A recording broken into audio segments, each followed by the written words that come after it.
Buenas tardes, bienvenidos una vez más a nuestros seminarios virtuales. Mi nombre es Michelle Buitrago, administradora de CIDES Ingenieros, consultora ambiental. El día de hoy, nuestro gerente general, el ingeniero César Sumarán Calderón, dictará el webinar titulado Evaluación de la calidad del agua en el Perú. El ingeniero César Sumarán es ingeniero agrícola con un posgrado en aspectos de calidad del agua en la Universidad de Surrey, Inglaterra, segunda especialización en planificación y gestión ambiental en la UNI, estudios de maestría culminados en gestión ambiental, gerente de calidad ambiental del Consejo Nacional del Ambiente en 1998, también consultor nacional de proyectos del Banco Interamericano de Desarrollo, el Banco Internacional de Reconstrucción y Fomento y la Corporación Andina de Fomento para la reconstrucción de las obras afectadas por el fenómeno del Niño de 1999 al 2002. Gerente regional de Recursos Naturales y Gestión de Medio Ambiente. Secretario técnico del Comité Regional de Defensa Civil, Región Moquegua 2007. También docente ambiental desde 1995 en la Universidad Ricardo Palma y en maestrías en la UNI, en la Universidad Nacional Agraria de La Molina. Además, cientos de charlas y conferencias en aspectos ambientales, recursos hídricos, entre otros. Más de 30 años de consultor en asuntos sociales, seguridad, salud y medio ambiente. Director ejecutivo de CIDES Ingenieros y presidente de IPROGA del 2010 al 2013. A continuación lo dejo con el ingeniero Sumarán para que pueda dar inicio a su presentación. Muchas gracias. Bien, buenas tardes. Esta es la octava charla que estamos brindando como CIDES Ingenieros, Sociedad Anónima. La primera charla que se dictó en junio a fines, el día 24, tratamos el tema de asuntos ambientales del COVID-19. Y en aquel entonces, bueno, era obviamente el día a día era complicado y lo sigue siendo hasta ahora. Y lo seguirá siendo de aquí hasta muchos años, seguramente, para adelante. El tema que voy a tratar es realmente, bueno, fascinante para mí porque muchos años trabajé en el tema de la calidad del agua de los ríos del Perú, principalmente. Mentiría si diría que he trabajado el tema de la calidad del agua de las lagunas o de la parte hidrogeológica, digamos, de las mismas. Pero la idea del tema de calidad del agua pasa por todos los sectores. Es un tema interesante, porque de allí está el tema de la dotación de agua potable para las ciudades. Luego también el hecho de las descargas, ¿no?, hacia los cuerpos de agua en general. Y bueno, este asunto realmente es bien interesante, bien interesante. Y yo voy a tratar de hacerlo aún más interesante todavía. Bien, entonces entramos al tema y, bueno, la foto que ven ahí en pantalla, a ver, es el año más o menos por junio del 87, en el puente Chulec, ¿no? Está pasando por ahí el río Mantaro, ¿no? Fue digamos, una experiencia de entre 8 a 9 años de circular por 95 ríos en el Perú. Bien, acá hay una definición que la tomé porque me pareció bastante importante sobre el tema de la contaminación del agua. Y en esta lámina, donde la OMS en el año 61 establece que un cuerpo de agua, eso de cuerpo de lo he añadido yo porque me parece más lógico. Un cuerpo de agua está contaminado cuando su composición o estado están alterados de tal modo que ya no reúnen las condiciones a una u otra o al conjunto de utilizaciones a las que se hubiera destinado en su estado natural. Naturalmente, esta definición pues, está relacionada con el tema de las propiedades físicas, químicas, biológicas, ¿no? Bacteriológicas, obviamente, del recurso, y que hacen que pueda perder pues, sus posibilidades de ser un recurso útil para, digamos, el consumo de las personas y las diversas actividades industriales, agrícolas, mineras, etc. Voy a tratar a veces, en algunos momentos, de ir hacia la izquierda, porque tengo unas publicaciones que para mí son muy útiles. El año 1984 se publica el Inventario y Evaluación Nacional de las Aguas Superficiales del Perú, nacionales de las aguas superficiales, ¿no? De todo el país, evidentemente. Y en ella, pues, establece más o menos, entre todos los cursos de agua, que se recorre anualmente 64.799,99 metros cúbicos por segundo. Y esto equivale, si ustedes lo multiplican por los segundos que tiene el año, que son 31.365.000 segundos, nos da más o menos 2.046.287,5 millones de metros cúbicos del recurso. Ahora, ¿cómo se distribuye en las tres vertientes que tenemos en el país? Ustedes saben de que el Perú es un país desigual, difícil, complicado, la fisiografía también no lo es como países europeos, por decir, más planos que digamos.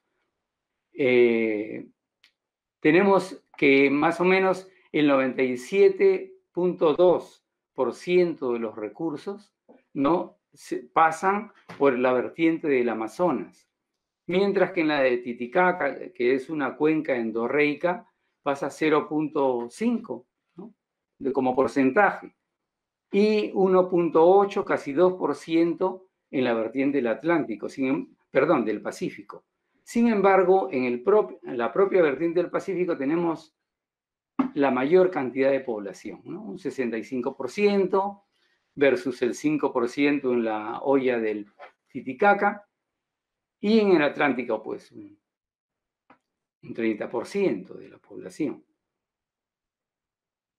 Continuando. Nosotros tenemos que el recurso hídrico, pues, es realmente complicado por las actividades que realizan los seres humanos. Además de las condiciones naturales propias, ¿no? de la geología, la geomorfología de las zonas, de las cuencas, digamos. Entonces, este deterioro está impactado por la minería informal, por ejemplo, ¿no? Tenemos exceso del tema de mercurio, algunos otros productos más que afectan al recurso, ¿no? Además de un deterioro tremendo, ¿no? Luego tenemos los vertimientos de aguas residuales no tratadas de las ciudades, de los pueblos, principalmente el impacto mayor es en las grandes ciudades, ¿no? Donde el recurso hídrico, al ser impactado por estos vertimientos, entonces los complica aún más. Por otro lado, los pasivos ambientales, aquellos que dejaron de, digamos, no había legislación propiamente para controlar, digamos, los vertimientos que iban hacia los ríos, las lagunas, los 3 lagos que tenemos en el Perú, y así, digamos, los pasivos fueron complicando. Como un pequeño adelanto, les cuento de que se hizo un trabajo en la ex Oficina Nacional de Evaluación de Recursos Naturales por unos 8 años que viajé, como les dije, por todo el Perú, y establecí un ranking. Un profesor de muy alta categoría me explicaba de cómo, si yo tenía una información sobre los niveles de contaminación de diversas fuentes, de diversos cursos, en este caso los ríos del Perú. Entonces él me enseñó a poder determinar mediante estadísticas, o sea, comparándolos con los estándares de calidad del agua de aquel entonces, se llegó a determinar los 8 ríos de mayor contaminación en el Perú. Y cosa curiosa, estaba el río Pisco. Y yo me preguntaba por qué el río Pisco está dentro de esas 8 ríos de mayor contaminación en el país. Y resulta que el río Pisco tiene, o tenía, o sigue teniendo, pasivos ambientales mineros, que obviamente no había una minería galopante en ese entonces, pero sí había habido una buena cantidad de empresas mineras que habían trabajado por ahí. Bien, por otro lado tenemos pues el inadecuado manejo de residuos sólidos, que muchas veces, como aquí ocurre, digamos, si nosotros nos vamos hacia Churín, por ejemplo, notamos de que todas las basuras de aquel pueblo van a dar pues al costado de un río. Y naturalmente cuando se carga, cuando llueve, todo llega después al río. Lo contamina y tengan cuidado de ir a Churín porque de repente pueden tener problemas, porque esto está aguas arriba de esa localidad. Y es porque los residuos sólidos son mal dispuestos, además de que también se produce quema de basuras. Eso también es un problema mayor. Por otro lado, en la agricultura tenemos los famosos plaguicidas o agroquímicos, ¿no? Estos, y no solo agroquímicos, sino también los fertilizantes, que cuando se usan en exceso, entonces es bien, digamos, crean problemas mayores. Hubo una época, en aquella década del 80, que se nos contaba que existía una palabra que se llama cocktail. ¿Qué significa eso? Que muchos de los agricultores aplicaban plaguicidas. Y ustedes saben que muchos de los organismos, insectos, lo que fuere, dañinos hacia las plantas, crean una resistencia futura. Entonces, esos productos que ellos utilizaban no eran tan apropiados, tan adecuados. Entonces mezclaban una serie de plaguicidas, pues, y hacían un cóctel, ¿no? Y eso era peor. Bien, bien, continuamos entonces. Más o menos estas son, por las actividades de los seres humanos, ¿no?, los problemas que atañen a los cursos de agua. Bien, voy a empezar con una opinión personal sobre un tema que creo que es importante para todos, ¿no? Y es que los aspectos que tienen que ver con la preservación de las aguas, del recurso hídrico, con el control de la contaminación, pienso que debe otorgarse a un órgano suprasectorial. Naturalmente, ustedes saben que el tema del recurso está siendo gestionado al interior de un ministerio, lo cual pienso que no debe ser. E incluso algunos se atreven a querer crear el Ministerio del Agua, lo cual no es nada disparatado. Una opinión, hay que analizarla, si es conveniente o no. Luego, quiero pasar al tema de la legislación de las aguas. Ustedes saben que en 1902 se promulga el Código de Aguas, ¿no es cierto? Aquí a mano tengo un artículo de mi amigo Edilberto Guevara Pérez, ¿no?, un experto en los temas de legislación de aguas y otros temas más de la agricultura y del recurso también, que tiene una publicación sobre evolución histórica de la legislación hídrica en el Perú. Y me ha servido mucho para poder, con tranquilidad, conversarles a ustedes. En el 1902, como les digo, se promulga el Código de Aguas, pero con el correr de los años, este dispositivo legal no cumplía, digamos, a cabalidad lo que se quería para controlar, ¿no?, ciertos temas. No solo el tema de la contaminación, sino otros casos más, los permisos, en fin, autorizaciones. Y para ello se crea la Ley General de Aguas del 69, de 1969, ¿no?, con el número 17752, ¿no? Y en una de las partes de aquel dispositivo, en el artículo 78, obligaba a que la autoridad sanitaria, digamos, competente en aquel entonces, debía de calificar, pues, los cursos de agua, ¿no? Y por tramos, naturalmente, ¿no? No se hablaba mucho de las cuencas, ¿no? La cuenca no era una palabra, pero sí los ríos, ¿no? Entonces, involucraba también las zonas costeras, obviamente, ¿no?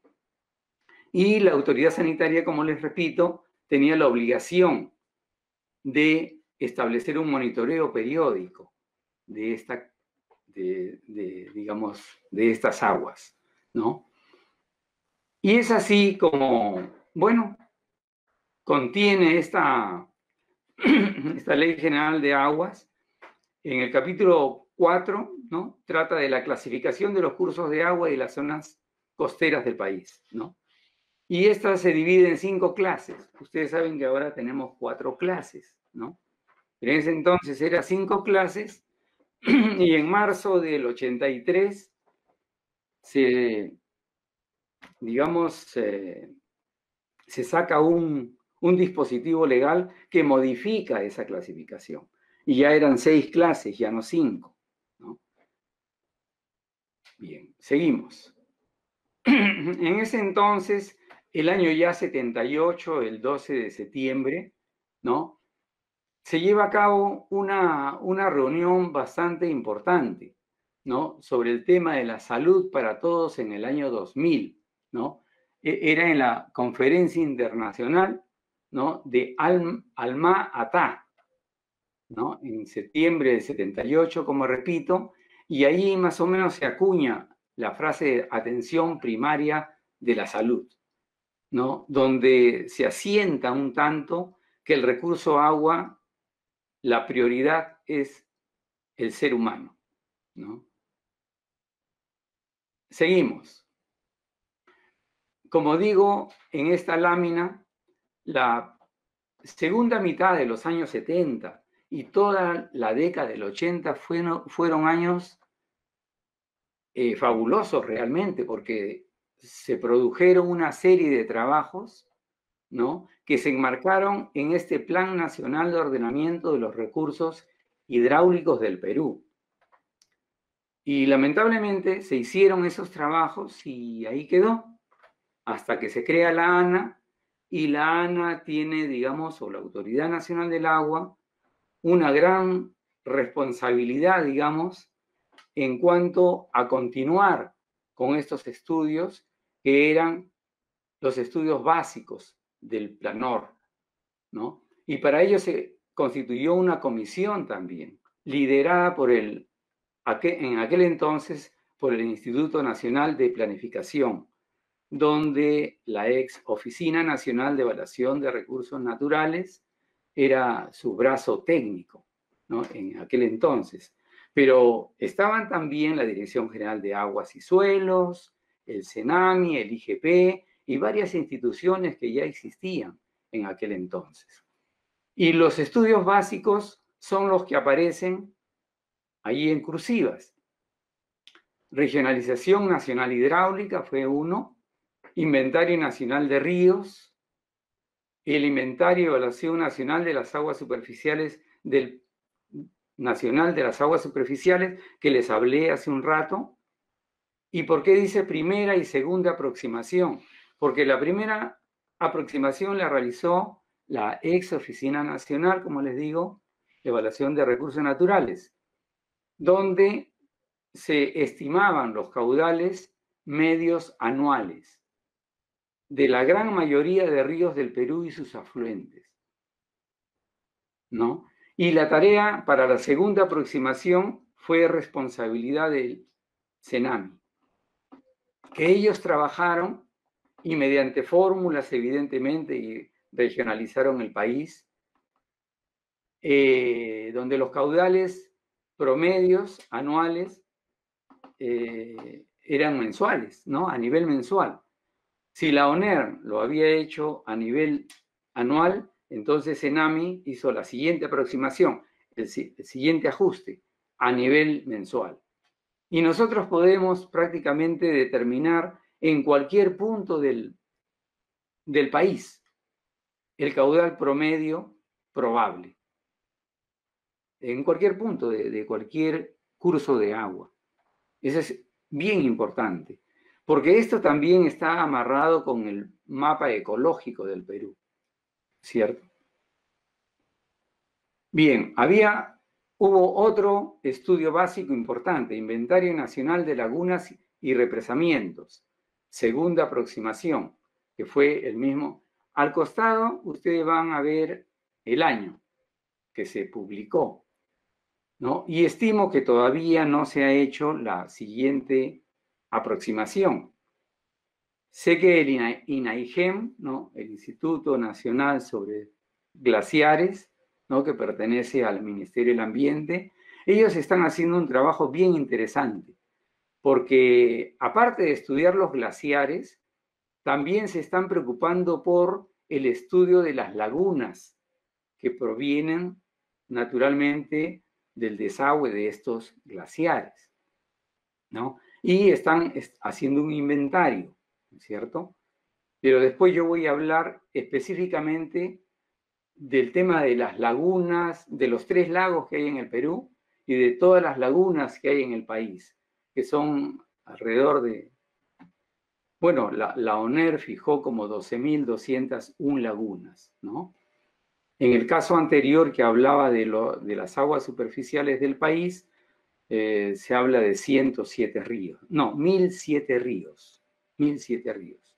Luego, en el año 81 iniciamos un trabajo bastante importante que se denominó Inventario Nacional del Uso Actual del Agua. No, sí, del uso actual del agua, donde ahí pretendíamos determinar cuánto de agua se utiliza, zona por zona, región por región, en agua para bebida, agua para la agricultura, agua para la piscicultura, agua para la industria, agua para la minería. Y luego el último estudio, porque ya la ONER dejó de existir el año 92, en diciembre, se empezó el 82 al 89, 8 años, el Diagnóstico Nacional de la Calidad del Agua, que me permitió recorrer casi gran parte del territorio nacional en 9 años, u 8 años, como dice ahí.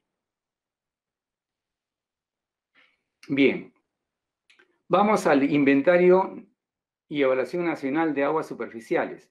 Así muy rápido nomás, porque aquí vamos a hablar de solo el tema de los caudales y de las cantidades de agua, más no de calidad. Decíamos 1.007 ríos, 106 cuencas, 2.046.287.5 millones de metros cúbicos, ¿no? ¿Correcto? Entonces sabemos que, ya lo hemos dicho, que en la vertiente del Pacífico se asienta pues más del 60%, ¿no? 70% de la población, y así. Bien, existe alto riesgo de inundación en la vertiente del Atlántico y desbordes en la vertiente del Pacífico, ¿no? Además de los problemas de erosión, transporte de sólidos en la parte media y sedimentación en las partes bajas. Salinidad y mal drenaje en los valles de la costa principalmente. Luego veíamos al tema de lagunas, ¿no? El Inventario Nacional de Lagunas y Represamientos, que ya lo he citado, son 12.201 lagunas que se identificaron, no muchas de ellas están afectadas por desechos mineros, agrícolas o urbanos. Y para contarles una pequeña anécdota, la ciudad de Cerro de Pasco, les estoy hablando de esos años, ¿no? 80 y tantos. La laguna Punrún era una laguna que naturalmente Sedapal, ¿no? La había elegido, señalado, para que sea una alternativa para poder traer agua hacia Lima. Pero ¿qué ocurre? La ciudad de Cerro de Pasco hacia alrededor, todas las lagunas están contaminadas y ellos también soñaban con la laguna Punrún. Entonces imagínense, ¿no? Cuáles también los temas que se pueden presentar de conflicto por el recurso, ¿cierto? Bien, como les comentaba, el último estudio del PLANOR fue el Diagnóstico Nacional de la Calidad del Agua. Se trataba de, se seleccionó 95 ríos en el Perú con 195 puntos de muestreo y los muestreamos en 8 años más o menos. Me acompañó el ingeniero Ricardo Marí el primer año, después él cambió de área, pero continué haciendo los recorridos en el resto del país. Ahora yo les dije, creo hace un rato que, o al inicio, de que se determinaron los 8 ríos de mayor contaminación. Después se los voy a señalar. Lo dejamos allí nomás por ahora. Cada muestra de agua que se tomaba, en cada punto de muestreo, ¿no? de los ríos del país o sus quebradas, eran 41 parámetros que se determinaban finalmente entre físicos, químicos y bacteriológicos, ¿no? En ese entonces se medía en el tema bacteriológico los coliformes fecales, ¿no?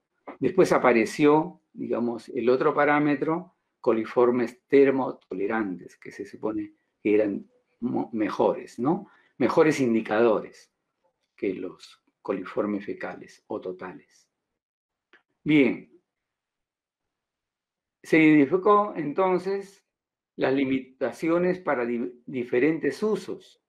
O sea, se aplicaron una serie de indicadores de calidad, pero por uso. Indicadores para agua potable, para riego, para el tema piscícola, la supervivencia de las especies piscícolas, el tema de la industria, ¿no? Después voy a hablar de los índices de Langelier, ¿no? Y de Riesner, ¿no? Que se usan para el sector industrial. Y bueno, y algo que todavía yo no he, digamos, no lo he utilizado aún, ¿no? Pero no es propiamente un indicador, sino que yo he estado estudiando ya desde hace años y ya lo tengo bien claro, estudiar el tema del ataque de las aguas al concreto.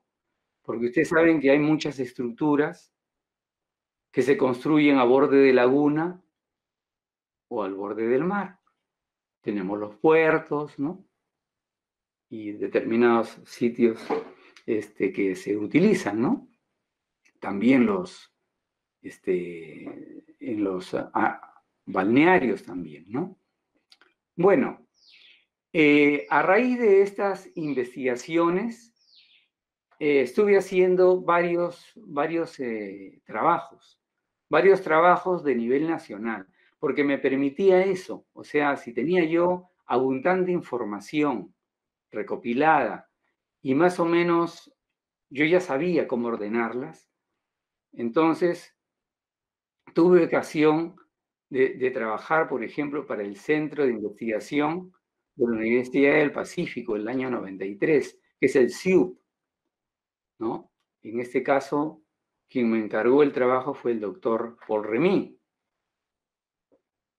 Luego, el Instituto Cuanto también me contrató el 96. ¿quién más?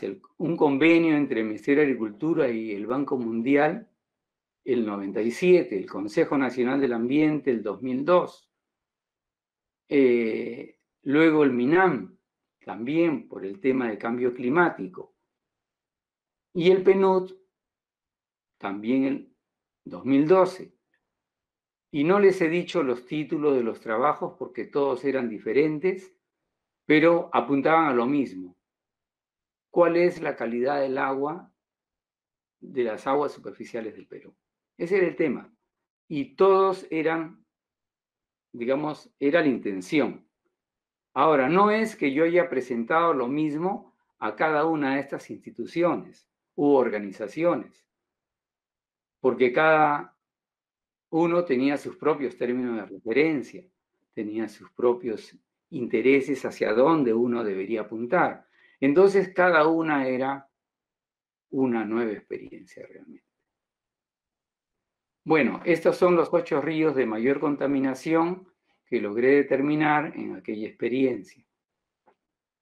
Y todo para la Oficina Nacional de Evaluación de Recursos Naturales, enmarcada dentro del Plan Nacional de Ordenamiento de los Recursos Hidráulicos del Perú, ¿no? Y para eso era este estudio de Diagnóstico Nacional de la Calidad del Agua. Los ríos Mantaro son obvios. Rímac, Santa, Huallaga, Moche, Locumba, Pisco, Maigasbamba y Yaucano, ¿no? Y ustedes dirán, ¿y los ríos de la selva? Bueno, pues los ríos de la selva todavía no eran parte de este diagnóstico, porque ustedes saben de que hay muchos ríos de selva contaminados por petróleo, por mercurio, perdón, ¿no? Después la coca también, ¿no? El hecho digamos, del cultivo de la coca, con plaguicidas, fertilizantes, etcétera, etcétera. Hay muchos ríos, ¿no? Como el Guayaga y otros más, ¿no es cierto? Que también podrían estar en esta lista. Fíjense, el Guayaga está. El Guayaga está porque de alguna manera me tocó muestrear ese río, ¿no? Pero ya no hacia casi los otros ríos importantes del país, ¿no? Logré ir, bueno, para ver el Ucayali y naturalmente en Pucallpa, ¿no? Sí tengo muestras de eso. Siguiendo. Me gustaría conversarles un poco previo a que se cree la Autoridad Nacional del Agua. ¿Qué pasó antes? Porque mucha gente cree que recién se están haciendo los monitoreos ambientales, ¿no? Naturalmente, no sé si les llegué a comentar que la DIGESA empezó por, digamos, porque era de su obligación monitorear los ríos del Perú, los cursos de agua del Perú. Y cuando se crea la ANA, esa responsabilidad pasa a la Autoridad Nacional del Agua, más o menos por el 2010, ¿no? Porque la ANA se crea el 2008. ¿Sí? Bien, entonces continuamos. Uno de los reportes importantes, ¿no?, que empezaron es el de aguas minerales del Perú, ¿no?, que lo publicó el INGENMET el año 71. Un libro tremendamente importante para esa época. Naturalmente, las aguas minero-medicinales ya estaban identificadas, ya habían pasado por una prueba de análisis físico-químico, en fin. Entonces ya más o menos se sabía, ¿no?, el tema de la salud, de la curación de estas aguas. Luego el Ministerio de Pesquería, en el año 74, realiza una investigación sobre la contaminación de las aguas en el litoral peruano. Entonces, este estudio abarcó todos los puertos del Perú, todos los puertos del país, Después la llegada de los ríos del país también, de la costa peruana. Los 53 ríos de la costa peruana, ¿no? Estaban bien identificados y naturalmente uno fácilmente podía ver la afectación por sustancias tóxicas, principalmente químicas, ¿no? En cada punto de muestreo que ellos tenían, ¿no? Y cada río que llegaba tenía también el propio río su punto de análisis. Más tarde, en el 78, el Ministerio de Agricultura también tenía su propio laboratorio también. Nosotros lo usábamos, el laboratorio, los servicios del laboratorio del Ministerio de Agricultura, cuando hicimos el Diagnóstico Nacional de la Calidad del Agua. Y el libro que se trató era Calidad Agrícola de las Aguas, del agua superficial de las cuencas comprometidas. Y estas cuencas comprometidas eran cuencas que llegaban al mar, obviamente, eran la costa, ¿no? De Moquegua y Tacna, los ríos de Moquegua y Tacna, ¿no? Incluyendo el Maure, que está un poco más retirado. DITESA, que es la Dirección Técnica de Salud Ambiental, y también había una dirección de medio ambiente en el Ministerio de Salud por los años, inicio de los 80.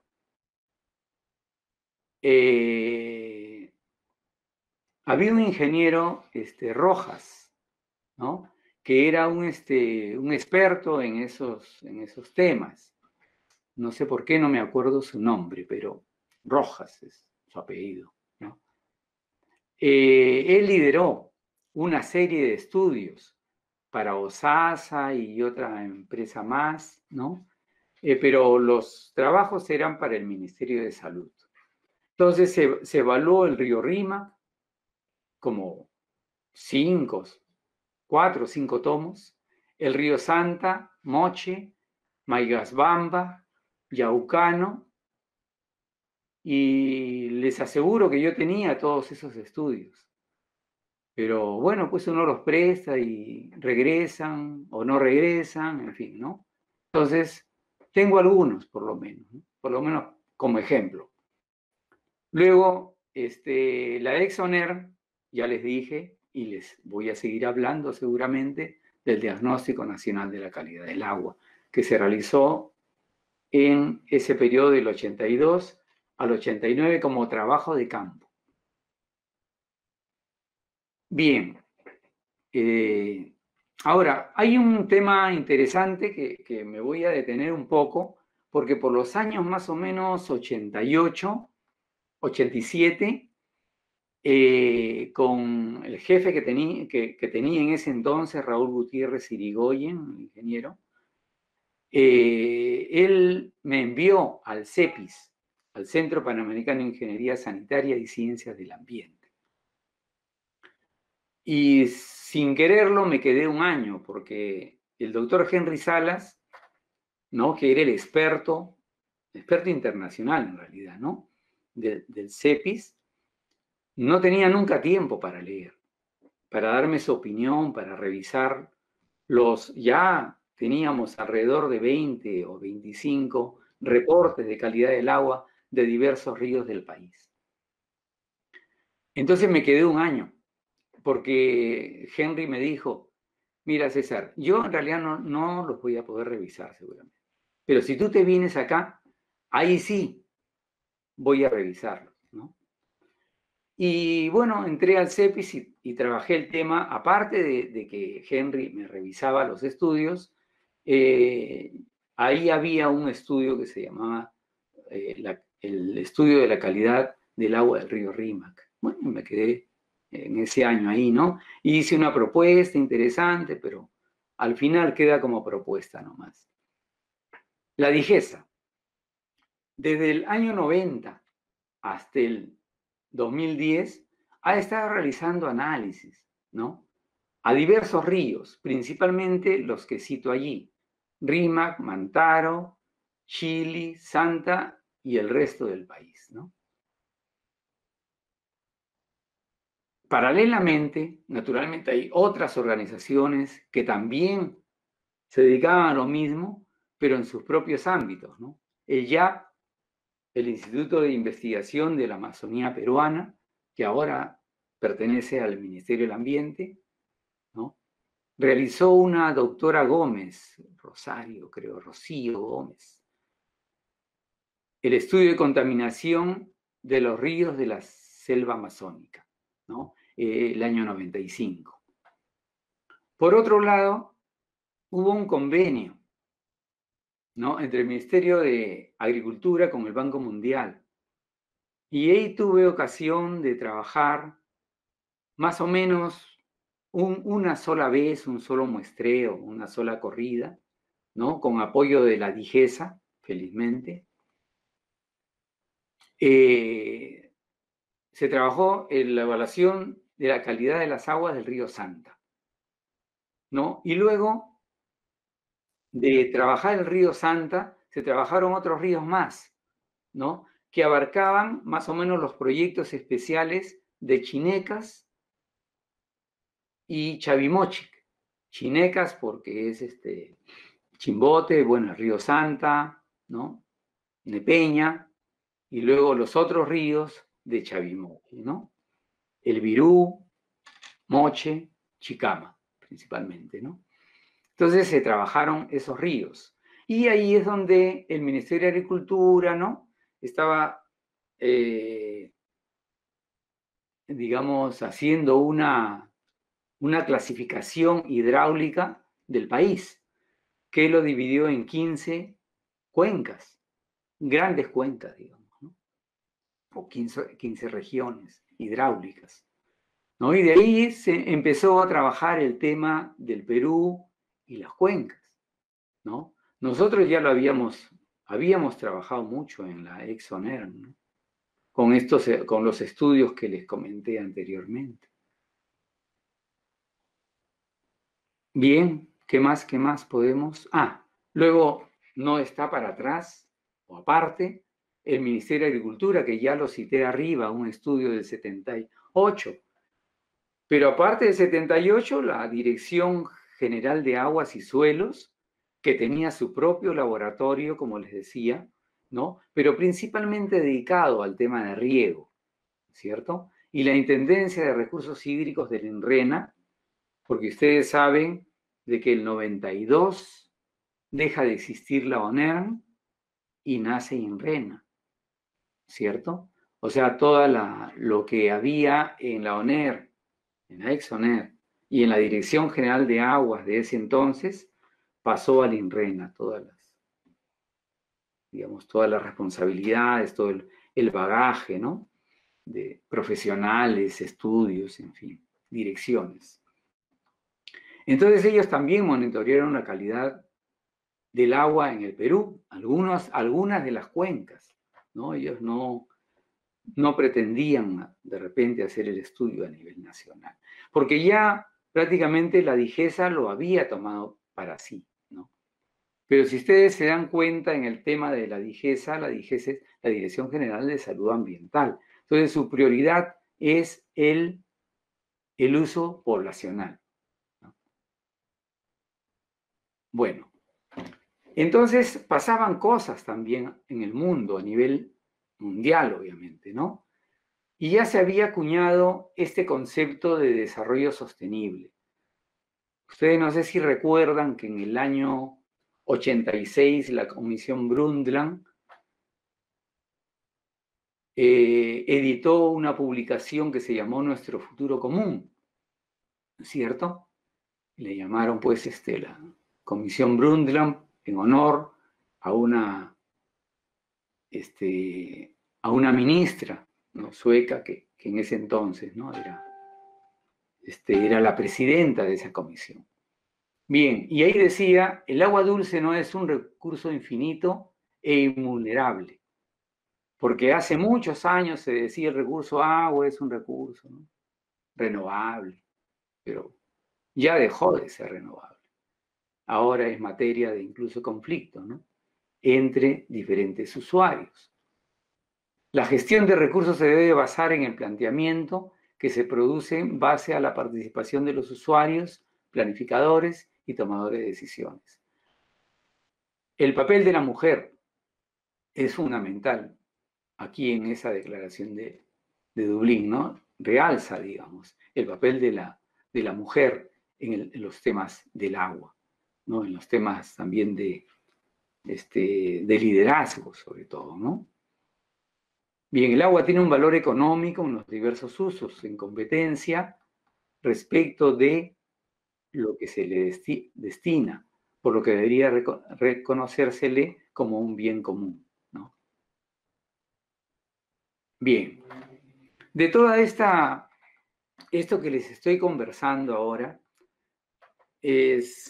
salían pues unas conclusiones, ¿no? De ver qué se puede hacer a futuro, qué es lo importante, qué es lo que debería hacer. Entonces, por un lado digo, otorgar responsabilidades, ¿no? En el aspecto concerniente a uso, conservación y preservación a un organismo suprasectorial, lo dije al comienzo. Actualización permanente de los estándares de calidad ambiental, estándares nacionales, ¿no? De calidad ambiental y límites máximos permisibles. Los primeros, lo primero que se dio, digamos, como estándares de calidad aparece por los años 2002 y luego en 2017 sale la modificación a esos estándares de calidad. Luego hay que recopilar información de organismos públicos y privados, porque todos tienen información. Pesquería, industria, CENAMI, IGN, el INGENMET, todos tienen información relacionada con el recurso, ¿no? Y yo digo que hay que también establecer ciertas encuestas, entrevistas a profesionales que conocen del tema, ¿no? Para poder aglutinar mayores conocimientos sobre el asunto. Aplicación de tecnologías ya probadas y de formatos existentes para la combinación de información detallada. ¿Por qué digo tecnologías probadas? Porque hay formatos ya trabajados, ya hechos. Yo a mis alumnos a veces antes les decía, ya nosotros no tenemos mucho que pensar, porque todo ya ha sido hecho. Solo tenemos que organizar las cosas. O sea, lo que ya existe.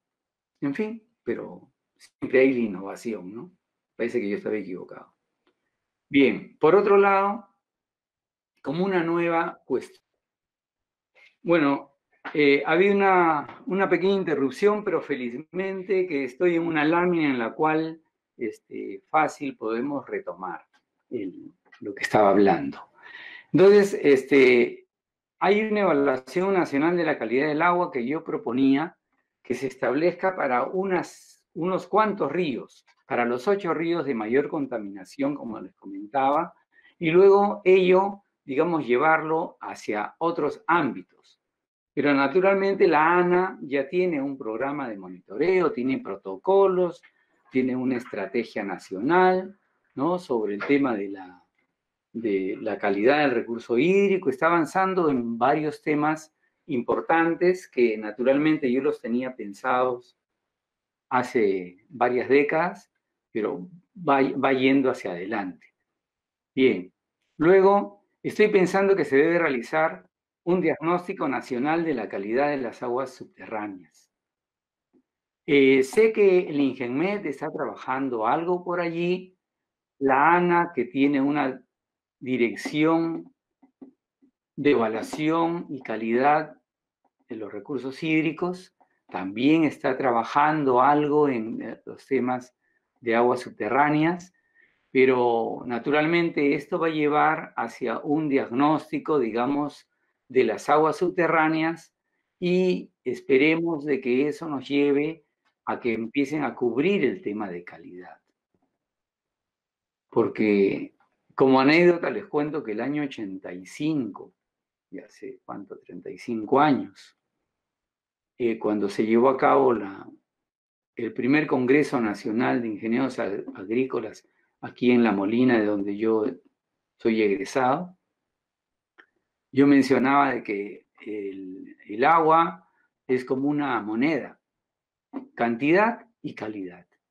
O sea, como dos caras, ¿no? Cantidad y calidad. Pero naturalmente yo era en el desierto en ese entonces, ¿no? Porque nadie se interesaba en el tema de calidad realmente. O muy pocos, por lo menos. Bien, luego establecer o elaborar el estudio de contaminación de lagos, porque nosotros tenemos solo 3 lagos en el Perú, ¿no? El Titicaca, Parinacotchas y el Chinchaycocha o Junín, y lagunas, ¿no?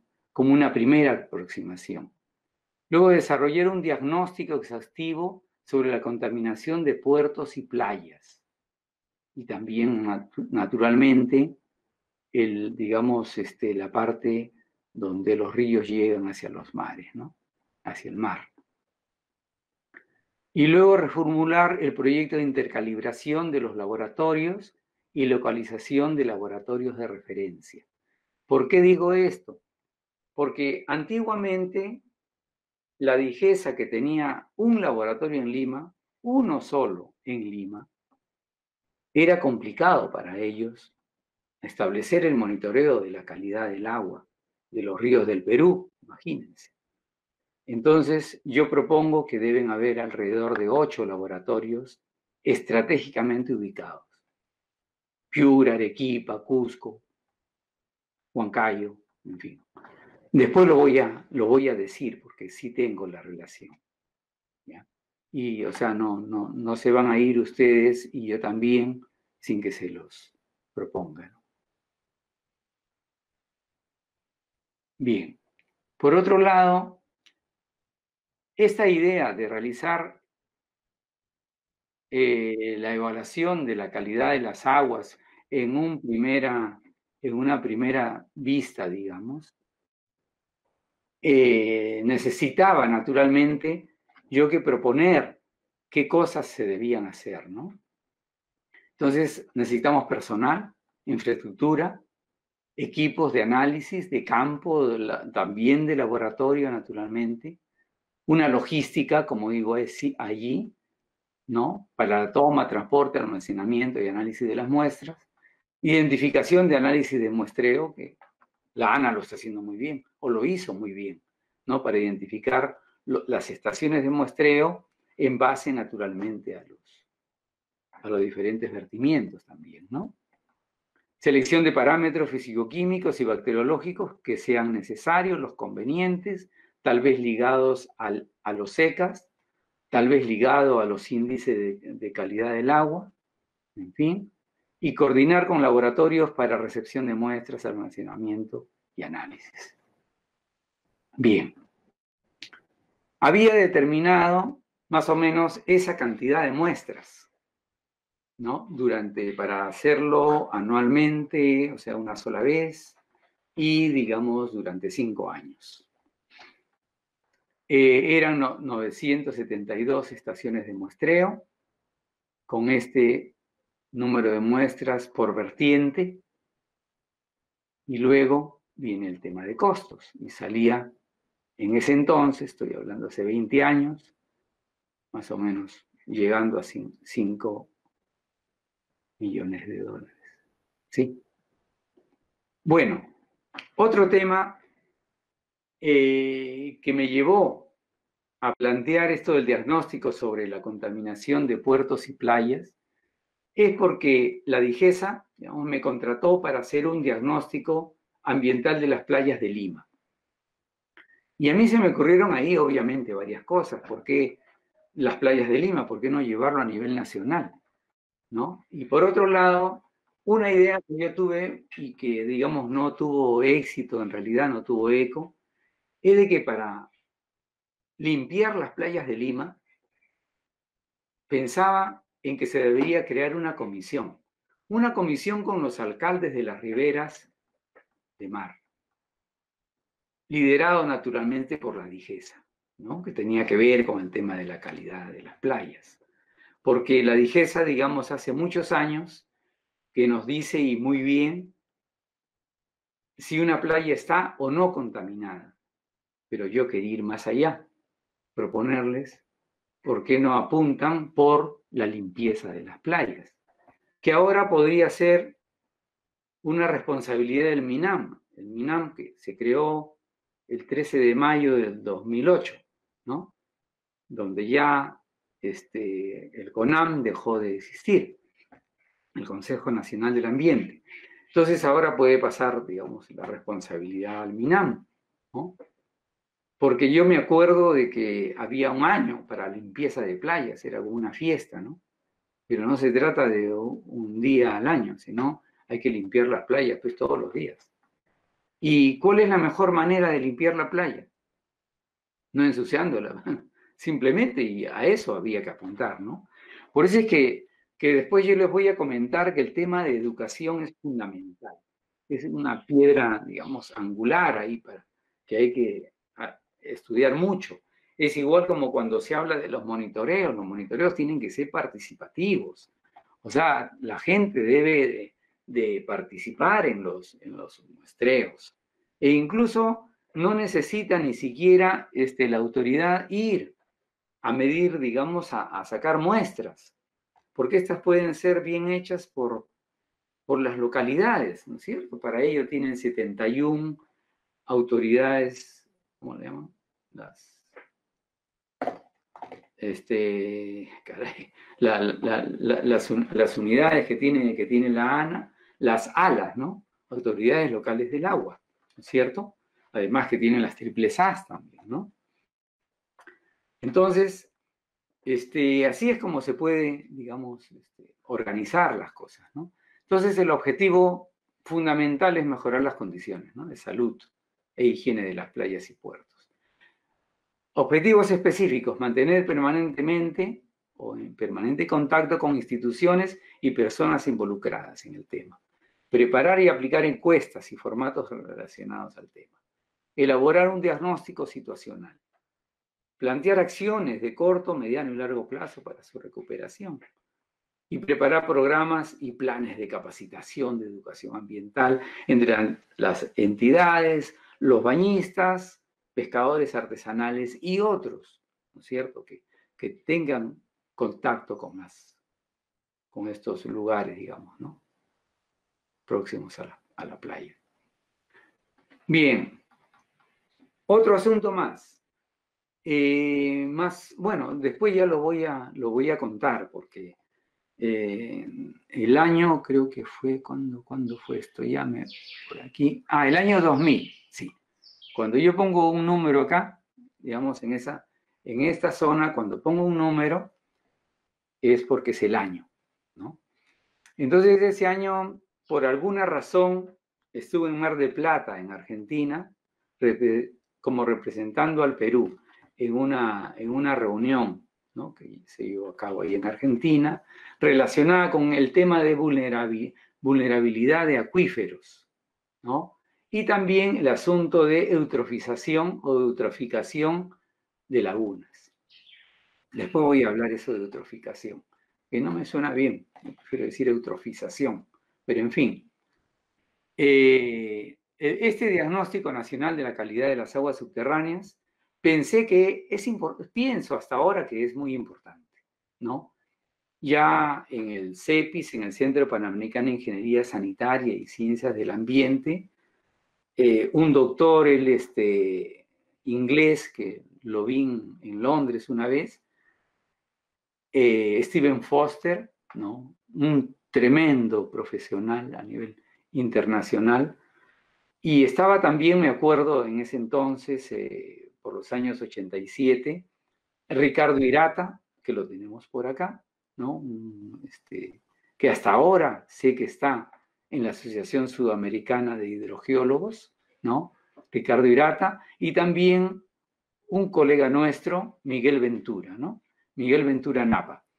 Naturalmente, bajo el liderazgo de Stephen Foster, ellos publicaron una serie de artículos, ¿no?, relacionados con la contaminación de aguas subterráneas.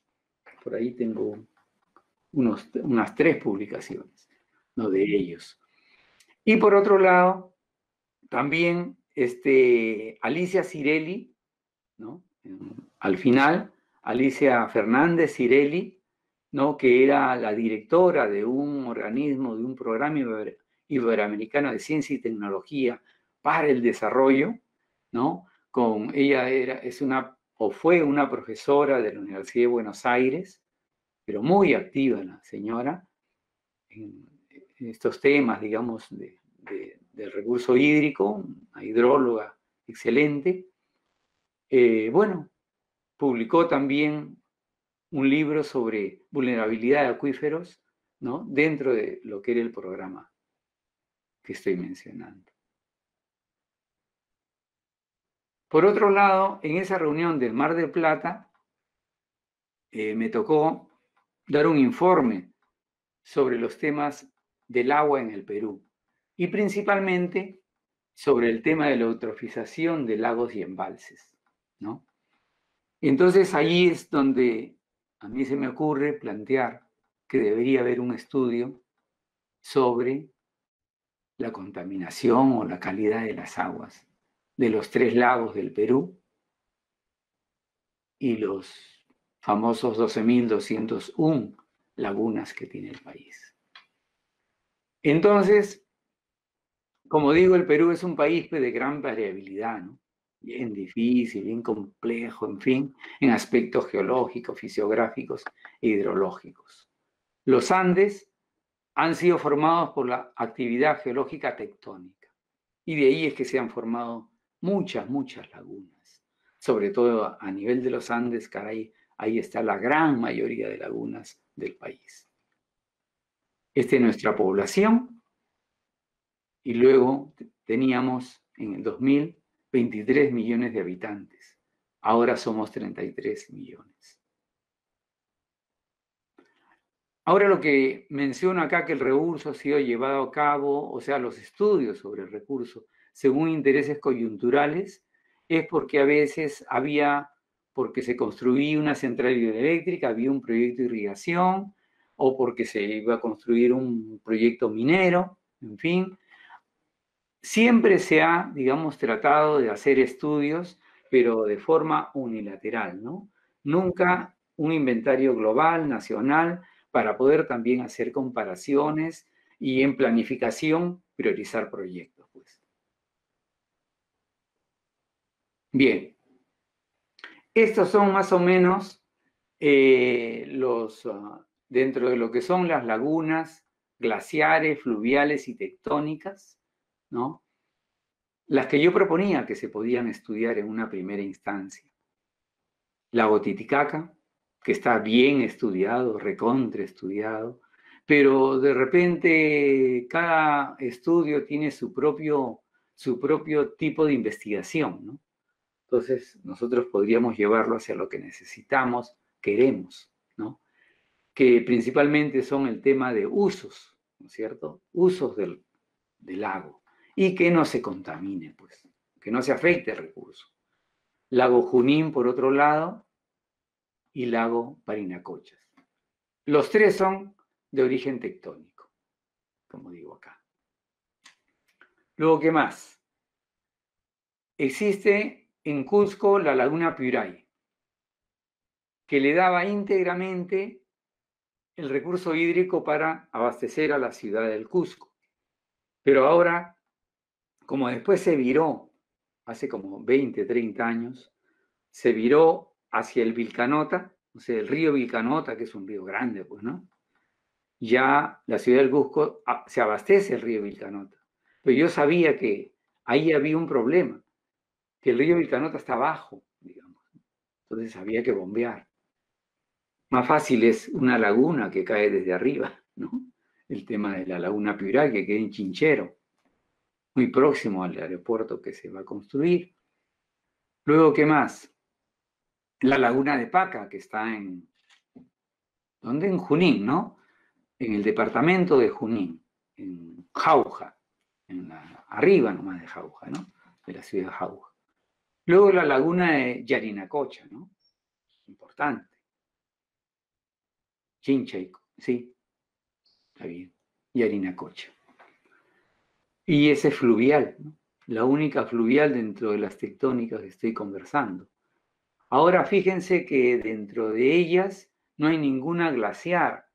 Entonces ahora conversando con un colega aquí, casi mi vecino Roque Vargas, que trabaja en INAIGEM, me hablaba de que ellos, como INAIGEM, ¿no? Instituto Nacional de Estudios sobre Glaciares en el país, ellos ya están haciendo estudios de lagunas glaciares, ¿no?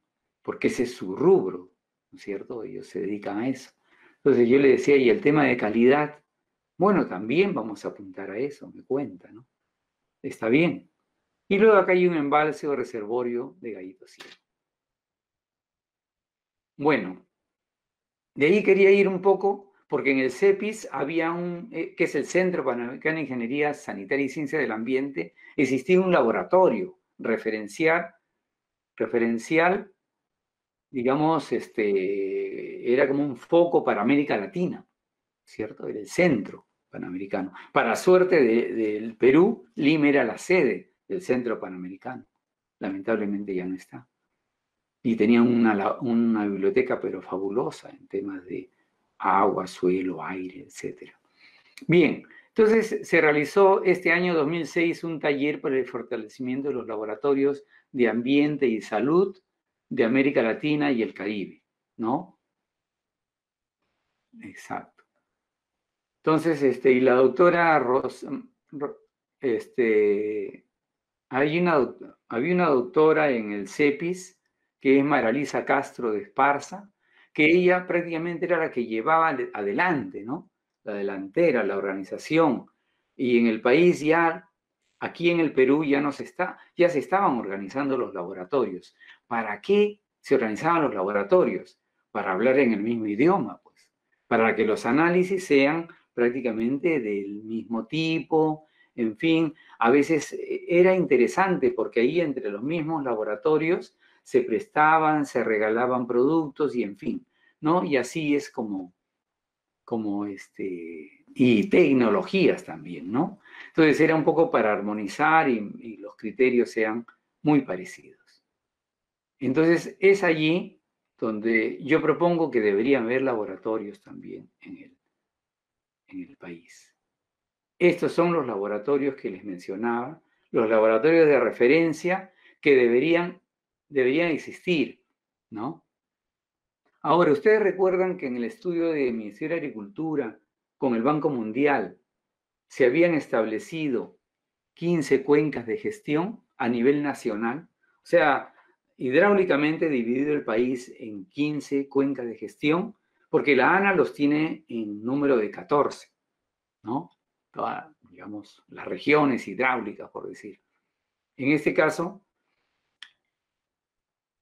pensaba que Piura, Trujillo, Iquitos, Lima, Huancayo, Arequipa y Cusco podrían ser los centros, ¿no? Como laboratorios que podría tener la ANA, por ejemplo, ¿no? La Autoridad Nacional del Agua. Y naturalmente, de igual manera, ¿no? Cada uno de esos laboratorios bien equipados y que podían recibir y también realizar los respectivos análisis de su zona, ¿no? De la zona que les corresponde, ¿no? Arequipa, por ejemplo, puede tener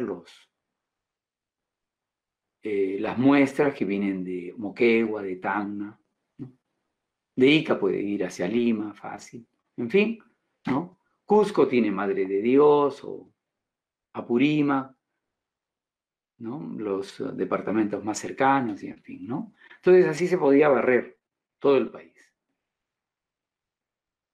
Bien, y este es un estudio que realicé a raíz de que se querían determinar los estándares de calidad del agua para el país en ese entonces, en 2002. Fueron 51 o 52 reuniones que se tuvo a nivel intersectorial para poder determinar los, ¿cómo le llaman estos? Límites máximos permisibles y los ECAS, los estándares nacionales de calidad del agua, ¿no? Entonces, para ello me dijeron, bueno, que haga un estudio a nivel nacional sobre el tema de la calidad del agua. Y eso es lo que salió, ¿no? Bien, y bueno, y dentro de ese estudio, naturalmente hice un análisis FODA también, ¿no? Fortalezas, oportunidades, en fin, ¿no? Y así. Amenazas. Bueno, ¿qué más? Siguiente. Más establecer. Bueno, en fin, y también recomendaba ahí qué se debía de hacer, ¿no? Bien. Entonces, no voy a detenerme mucho en esto porque, bueno, es un análisis FODA de los que son las fortalezas, las debilidades, ¿no? Bien, llegamos entonces al 2008 y hemos pasado la década del 80, del 90 y estamos ya a finales de año. Bueno, se crea la ANA el 2 de marzo y a los 2 meses nomás se crea el Ministerio del Ambiente, ¿no? El 13 de mayo. Entonces, luego, a los 2 años, se crea la Ley de Recursos Hídricos, ¿no es cierto? Entonces, la Ley de Recursos Hídricos tiene una serie de capítulos, ¿no es cierto? Y hay un título 5 que versa sobre la protección del agua, ¿no es cierto? Del 1 al 72, ¿no? Artículos son para otros temas, digamos, ¿no? Del agua. Uso del agua, permisos, etcétera, etcétera. Y luego, lo que nos interesa mucho acá es, naturalmente, son todos estos rubros, ¿no? Que tienen que ver justo con el tema de la protección del agua, ¿no? Todos son importantes. No voy a leer de uno a uno porque más o menos trata sobre el tema de las aguas residuales, la vigilancia, ¿no? Y fiscalización del agua, ¿no? El tema del agotamiento de la fuente, hay que tener cuidado, siempre hay que tener agua para abastecer a la población, a la agricultura, a la piscicultura, en fin.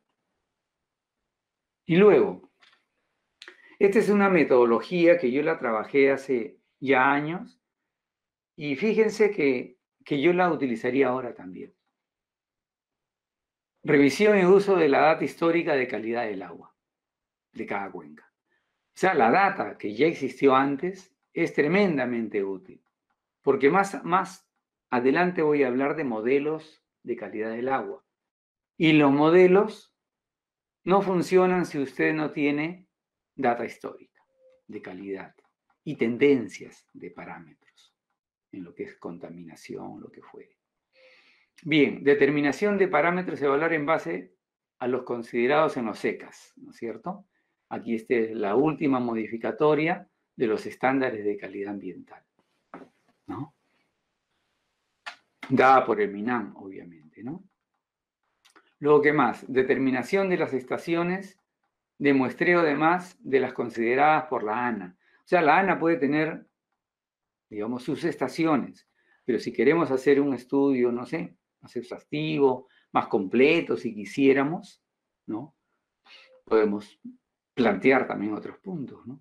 Nos sirven los de la ANA, evidentemente. Luego hay una caracterización ya de los tramos de cursos de agua, ¿no? Una clasificación que tiene la ANA en esta resolución jefatural, ¿no? Luego, establecer el muestreo, análisis y resultados de laboratorio. Y naturalmente, con esos resultados, uno puede utilizarlos para interpretar varias cosas.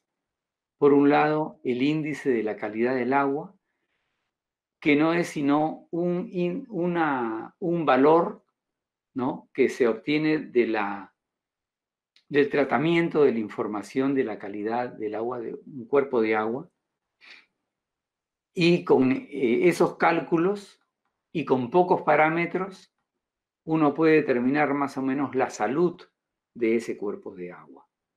Qué tan contaminado está, qué tan bueno es. Y tenemos varios métodos, ¿no? Como el Departamento de Sanidad de los Estados Unidos, Margaret House de Inglaterra, también, esta doctora, la llegué a conocer alguna vez. Revista Voluntad Hidráulica de Cuba, señor Gómez y otros, ¿no? Publicaron un índice de la calidad del agua también propio. Luego, los canadienses también, ¿no?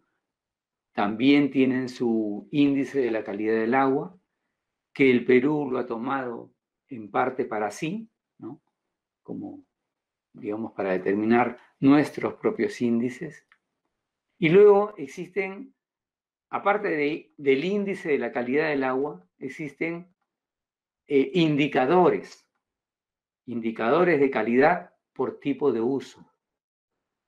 Agua para uso potable, agua para riego,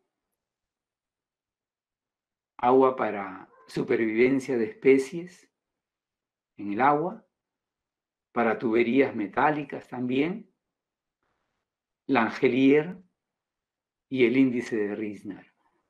Luego vamos a hablar de ellos, pero vamos a ser un poco más breves y más rápidos.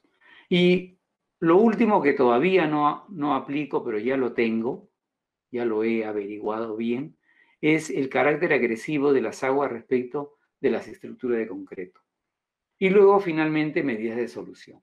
Porque no se puede estudiar las aguas si no se piensa, bueno, en cómo voy a mejorar ese cuerpo de agua.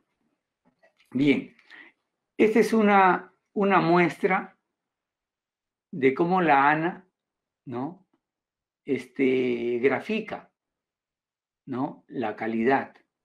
Este es en un momento, ¿no? Este es en un muestreo, una corrida, digamos, ¿no? Entonces, como ven ahí, hay el nombre del punto, ¿no? Río Cayazas número 3, por ejemplo, y estos son los parámetros que superan el estándar, ¿no? Entonces ahí ustedes pueden ver qué estándares son los que más están, ¿no? Bien, entonces este es un resumen de lo mismo que ya les hablé, pero en forma de cuadro. Estos son los parámetros que se utilizan, ¿no? Para poder determinar los índices de la calidad del agua, ¿no? El de Estados Unidos, el de Cuba, Mares de House y uno de México que no les comenté, que no usa, porque estos de acá, estos tres usan solo 9 parámetros, ¿no? Es como un doctor cuando a uno le hace un diagnóstico, sin pedirle placas, sin pedirle análisis, nada, de frente ya él más o menos puede saber cómo estamos, aprox.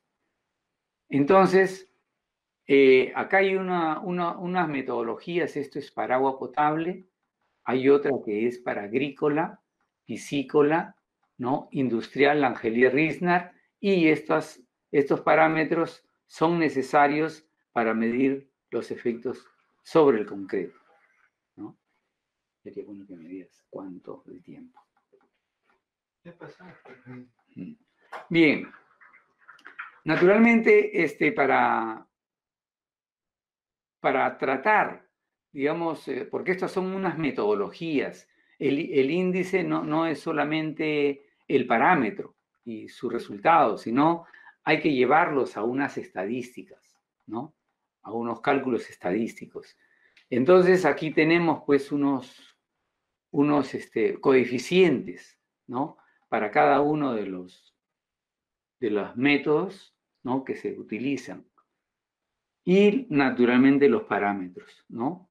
Hay algunos parámetros que no están acá, pero sí están en otro lado, en fin, ¿no? Son 12 parámetros que se juegan para que haya 9 parámetros en cada una de estas columnas, ¿no? Son los pesos relativos, ¿sí? Y para determinar el índice de evaluación de la calidad. Ya, entonces si nosotros queremos cada uno de ellos, digamos, ver cómo es que se calcula, bueno, en realidad va a ser solamente descriptivo, ¿no? Ya es cuestión de hacer una mayor investigación si se quiere. La Fundación de Sanidad de los Estados Unidos del año 70 tenía este tipo de modelo, ¿no? Donde había la medida, había digamos, estos son los pesos específicos, ¿no? Se multiplica por un valor determinado, ¿no es cierto?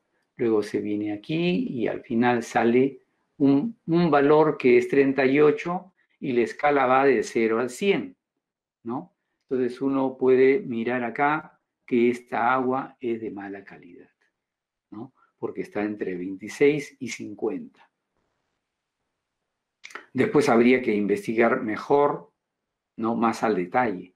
Estas son unas curvas de calibración que se utilizan también con estos valores de acá, estos pesos relativos, y se multiplican estos, ¿no? Por la concentración del mineral, digamos, y luego se lleva esta gráfica y aparece un porcentaje allí, ¿no? Y ese porcentaje después es un valor que va a multiplicarse por el peso específico y así, ¿no? Por un lado es multiplicación y por otro lado son ya exponenciales. Bien, esta es otra más, otra metodología de voluntad hidráulica de García y otros, ¿no? De Cuba, en el año 83. Este es de México. Para cada uno de estos parámetros hay unas gráficas que no se las muestro porque ya que sería, ¿no? Y esta es la parte final, ¿no? De acuerdo al valor que a uno le da de la evaluación, digamos, de la fórmula mexicana, entonces uno lo compara, criterio general, luego abastecimiento de agua potable, ¿no? Recreación, pesca, industria y agricultura, ¿no? Y así, aquí está la clasificación mucho más apretada. Y luego viene el método de Canadá, ¿no? Que utiliza objetivo principalmente, la frecuencia y la amplitud, que son términos, son conceptos, ¿no? Y esta es la clasificación, ¿no? Cuando es excelente. Y si ustedes pueden ver, aquí están los rangos, ¿no? Esta es buena, de 80 a 94. Por aquí se dice que está contaminada entre 45 y 64 y así, ¿no? Es cuando ya se llega al valor final. ¿Qué más? Bueno, este es el diagrama de Schuller, que es para agua potable. Fíjense, aquí está la gráfica. El calcio, el magnesio, la dureza, el sodio más el potasio, el cloro, en fin, sulfato, ¿no? El hidróxido también, ¿no? De carbono. Bien, seguimos. Estos son ya diagramas gráficos para riego. En este caso, pues, lo que se quiere es medir un tanto la salinidad de las aguas para la agricultura, ¿no? Ustedes saben que hay especies que soportan hasta cierto nivel, hay otras que no, son más sensibles, las especies, después vamos a verlo, ¿no? Y esta es una relación entre el sodio respecto de el calcio y el magnesio, ¿no? Y la conductividad está por el otro lado, ¿no? La conductividad está en la parte baja. Las abscisas son. La abscisa es la conductividad y por este lado está este índice de absorción de sodio, el SAR, ¿no? Bien. Luego tenemos el diagrama de Steve, de igual manera. Aquí hay escalas, ¿no es cierto? Por eso es que se pone, ¿no? Cada uno de estos valores así. Y estas figuras se interpretan. Este es otro tipo de diagrama radial. El Piper, ¿no es cierto? Esquema de diagrama de Piper, que lo divide en un número de 12 sectores, como verán, ¿no? 4 en cada zona, y uno observa qué tipo de agua es, y aquí está. O sea, tenemos aquí las 12 áreas, y aquí está su descripción. Si son aguas, por ejemplo, cloradas y o sulfatadas sódicas, en fin, ¿no?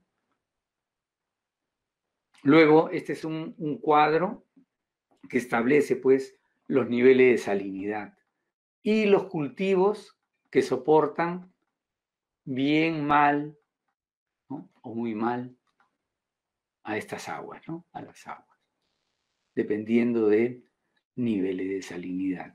Y con relación al boro, ¿no? Este otro es ya una tercera fase en la cual estamos hablando de aguas con fines piscícolas. Índice de ponderación limnológica, prácticamente un cuerpo de agua, ¿no? Tiene un determinado rango, tiene un valor determinado y se pone en alguno, ¿no? Ahora, aquí hay dos tipos de clasificación, digamos, ¿no? Si se trata de peces en aguas frías o si se trata de peces en aguas tropicales, ¿no es cierto? Estos son los rangos y estos son los índices que al final se suman y existe un cuadro igual al que hemos visto en los anteriores, ¿no? Donde se establece el nivel de, digamos, adecuado o no de un cuerpo de agua para la supervivencia piscícola. Y luego vienen un par de cuadros con respecto a los fines industriales. Langelier, que trata del tema de corrosión o de incrustación en tuberías, principalmente metálicas. Y aquí están la serie de parámetros, ¿no? Cómo se distribuyen, ¿no es cierto? Carbonato de calcio, en fin, el pH, el calcio también, y otros parámetros. Y luego este es el índice de Riesner, que está muy relacionado al índice de Langelier. Utiliza los mismos parámetros e incluso hay una fórmula entre ambos. Y luego esto es lo nuevo que algún día, ojalá, de repente la ANA lo toma para sí también, es el establecer cuál es el ataque al concreto de las estructuras hidráulicas, ¿no? Que existen, ¿no? Por parte de las aguas, pues esas estructuras que se ponen a borde de mar, de río, de laguna, ¿no? Bien, a nivel de pasados los años, ¿no? El 2015, ¿no? Se estableció en la 7ª Asamblea General de las Naciones Unidas para el Desarrollo Sostenible, ¿no? Una reunión cumbre, ¿no? En la cual se dice que el objetivo 6, ¿no es cierto?, de los ODS, ¿no? Dice garantizar la disponibilidad y la gestión sostenible del agua y el saneamiento para todos, ¿no? De aquí al 2030, mejorar la calidad del agua, reduciendo la contaminación y eliminando el vertimiento y minimizando la emisión de productos químicos y materiales peligrosos, reduciendo la mitad del porcentaje de las aguas residuales sin tratar y aumentando considerablemente el reciclado, residuos sólidos, ¿no? Y reutilización sin riesgo a nivel mundial.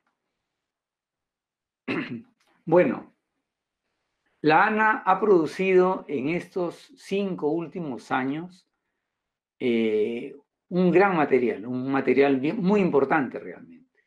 Fíjense, el Protocolo Nacional para el Monitoreo de Calidad de los Recursos Hídricos Superficiales.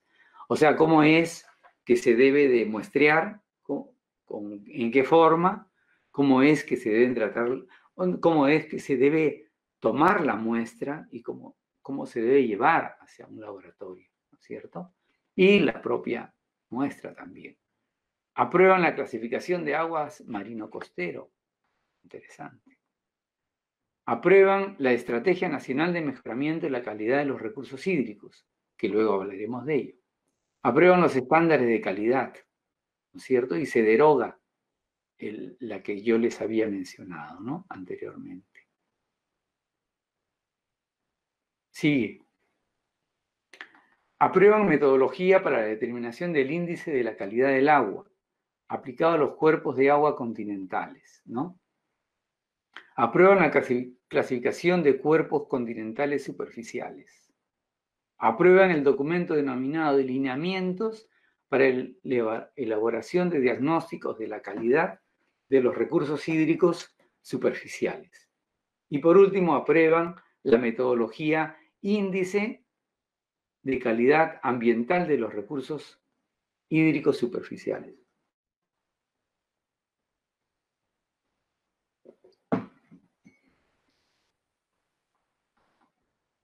Y bueno, aquí hay otros temas que ya los he citado anteriormente. Tal vez algunos se me han pasado, así que continuamos nomás.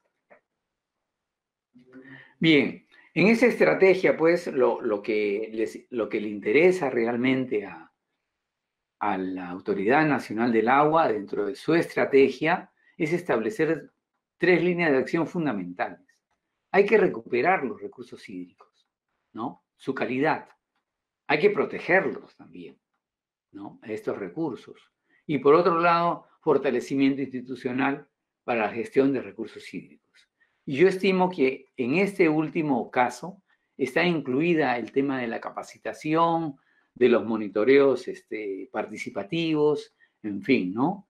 Y de proyección, ¿no? Hacia la población y organizarse lo mejor posible para poder cumplir con esta tarea, ¿no? De determinar la calidad de las aguas, de los cuerpos de agua del país, ¿no? De los cursos de agua, de las zonas marino-costeras también. Bien. Ellos han identificado las fuentes de contaminantes cuenca por cuenca. Eso es sumamente importante, interesante. Han establecido un registro para el reuso de aguas residuales, ¿no es cierto? Después, fíjense que aparentemente no es tal, pero también saben que el tema de residuos sólidos es sumamente importante, ¿no? Porque a veces se drenan, ¿no es cierto? Los residuos sólidos no es todo seco, ¿no es cierto? Hay un drenaje que a veces va a parar a las quebradas, a los ríos, a las lagunas, que naturalmente la contaminan, ¿no? El asunto de los afloramientos termales naturales, ¿no? Esto, como les comenté, ya hace años el INGENMED ha estudiado este tema, ¿no? Entonces, pero está muy bien, ¿no? Que lleven hacia un registro. Bueno, entonces ya casi para concluir con esto, la ANA tiene una estructura de los reportes que se emiten cuando ellos terminan de, digamos, de establecer un monitoreo. Yo le llamo muestreo, pero bueno, un monitoreo de la calidad del agua en una sola vez y emiten un informe, ¿no? Entonces, estas son las partes que ellos utilizan, digamos, ¿no? Interpretación de resultados, discusión de los mismos y así, ¿no? Pero independiente de ello, yo pienso que se pueden añadir algunos temas, como conocer los antecedentes de cada parámetro. Porque si se emite un informe, es como una fotografía, donde uno tiene, por ejemplo, tantos miligramos por litro de tal metal. Pero ¿y antes cómo fue? ¿Cómo está la tendencia? ¿No? Para poder también saber cómo utilizar los índices de calidad del agua, ¿no? Luego, debe preocuparse de contar con laboratorios de referencia. Eso ya lo hablé, ya lo dije, ya he establecido 8 parámetros estratégicamente ubicados. Aplicar indicadores y o gráficas por tipo de uso. La gran cantidad de gráficas ya las he mostrado. Pueden haber otras más modernas, ¿no? De repente han aparecido algunas. Y el índice de la calidad del agua, naturalmente, hay que aplicarlo, ¿no?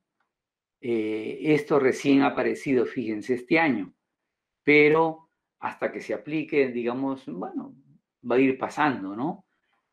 Uno se va a chocar a veces con dudas, en fin, ¿no? O lo que a mí me ha ocurrido alguna vez, que he aplicado el índice de calidad del agua para determinados ríos y al final ese valor no gustaba para nada, ¿no? En fin. Después, construir recomendaciones de solución, de ser pertinentes en cada estación de muestreo o por zonas estratégicas con tecnologías agronómicas y o estructurales para disminuir los niveles de afectación de los contaminantes. Y esto, digamos, también dentro de los lineamientos de elaboración de diagnósticos. Y por otro lado, ¿qué es? Ahora, Ya.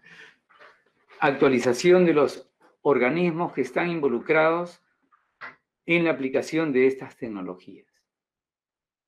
Yo estimo de que si sigo para más adelante, ya va a ser, digamos, muy cargada la charla que les quería dar.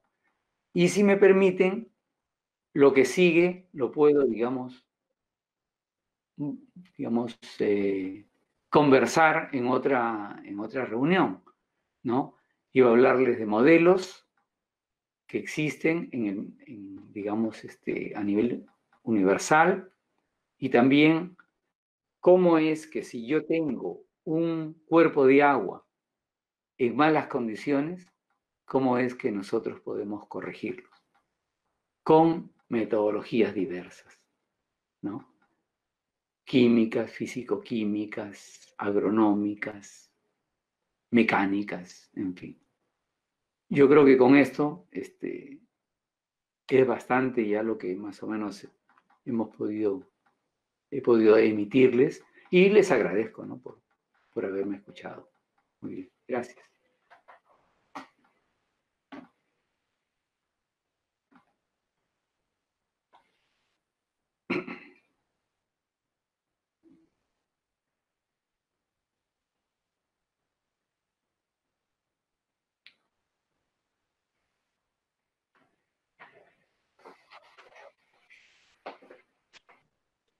Buenas tardes.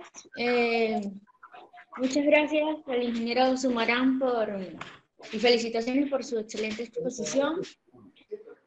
Bueno, comentarles que el cuestionario ya está habilitado. Lo estamos dejando en los comentarios de este video. No. Y también se estará enviando por los grupos de WhatsApp. Bueno, aprovechamos también para invitarlos la próxima semana a nuestro próximo seminario, el cual tiene relación al tema de hoy. Está titulado como Modelos de Simulación de Calidad del Agua en Ríos. Es el día sábado 5 de septiembre y será dictado por el ingeniero Alex Armas Blancas. Enviaremos un correo electrónico con el link de registro para que puedan participar. Muchas gracias.